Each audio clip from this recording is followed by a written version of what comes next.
ভিডিওটি মানব জীবনের কিছু বাস্তব কথা মনে করিয়ে দেবে ইনশাল্লাহ। সুতরাং শেষ পর্যন্ত দেখুন।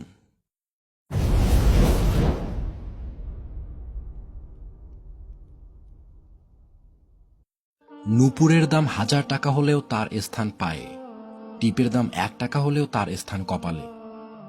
ইতিহাস সাক্ষী আছে, লবণে কখনো পোকা ধরেনি, কিন্তু মিষ্টিতে তো প্রতিদিনই ধরে, এমনকি পিঁপড়াও ছাড়ে না। মোমবাতি জ্বালিয়ে মৃত মানুষকে স্মরণ করা হয়, আর মোমবাতি নিভিয়ে জন্মদিন পালন করা হয়। মানুষ সোজা পথে চলতেই চায় না, আর বাঁকা পথে সবারই আগ্রহ বেশি। সেজন্যই তো মদ বিক্রেতাকে কারো কাছে যেতে হয় না, আর দুধ বিক্রেতাকে বাজারে যেতে হয়। আমরা দুধ বিক্রেতাকে সর্বদাই বলি, ভাই দুধে পানি মেশাননি তো? অথচ মদে মানুষরাই পানি মিশিয়ে খায়।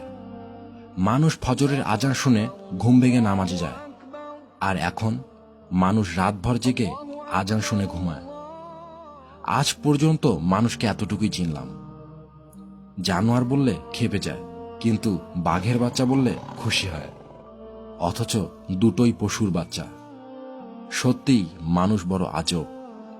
আল্লাহ আমাদের সঠিকটা বোঝার এবং মানার তৌফিক দান করুন। আমিন।